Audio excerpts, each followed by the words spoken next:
A very good evening, friends. This is Dr. Gurpreet from Dr. Gurpreet Homeo Clinic. Today, I will be representing a case of anxiety in a young boy. As in my last video, I have discussed with you about the anxiety, their symptoms, and their management. So, today I will represent this case so that we can understand how homeopathic medicine can help us in overcoming the condition of anxiety. So this boy came to me with the chief complaint of insomnia and palpitations, as we know that these are the symptoms of anxiety. So as in our homeopathic procedure, we try to rule out the causative factor behind the anxiety. So on asking and inquiring about the family history, the atmosphere, the situations at the home, so when I came to know that, he told me that there is a lot of expectations from his parents, as we belong to a very well qualified family, very learned family. So they are expecting too high from him. He is preparing for his entrance exam of CA.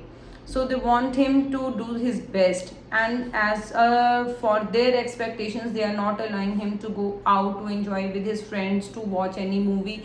24 hours he's in the room, he's just stuck in his room only. So he was having lot of anxiety due to that condition. So on further inquiry, I came to know that his mother is very dominating. So there are quarrels, discords between the parents also, and moreover, the child is of a very mild nature. But I observed him in my clinic that he was very mild. So I asked him that his mother is dominating, she is very quarrelsome, she is always reproaching him. So what is his reaction, how he behave in such cases? He said, no, I am very adjusting, I just keep quiet and I start studying, and whatever they expect from me, I do the very same, because I don't want any kind of fights or quarrels at home. I want just peace and harmony in my life. So in this case, what rubrics I took, the most important factor, the most important reason from where the anxiety in the child start was the domination by his parents. So the first rubric that I selected in this case was ailments from domination by the parents in children, and that too is a long excessive domination. The second rubric which I took was pleasing desire to please. He had a very pleasing personality. He was always trying to please his mother. So whatever they were asking him to do, he was doing according to them only.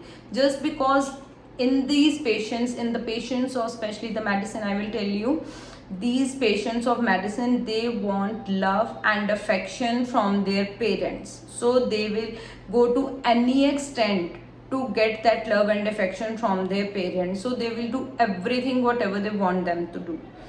So other rubric which I took was yielding disposition. Yielding means when the person is very adjusting with his surroundings, with his parents, with his family members and everyone. The other rubric that I took was duty, too much sense of duty. They are very dutiful. They perform all their duties so well that there is no need to ask them to perform anything. They will do by themselves. They are very responsible. Responsibility taking too seriously. So after taking these rubrics, the medicine which I came to was carcinosin. And to my surprise, within 2 to 3 days, his insomnia was almost better. His palpitations had reduced a lot. So I asked him to visit me after 1 week, and after 2 days I asked all my patients to tell me how they are feeling after taking the medicine. Just report me within 2 days. And after 1 week I asked them to come for a follow-up. So when he came for the follow-up, we came to know that our medicine has acted well from seeing the face of the patient only. From their expressions, from their face, we can know that the medicine has acted or not. So in this case, medicine has acted very well. I got the very good results with the carcinosin 30. So this was the case of carcinosin. Carcinosin is not only very dutiful, there is an extreme opposite condition also of carcinosin, and that case I will be discussing on next Thursday in my next video. Till then, stay tuned with me. Thank you so much.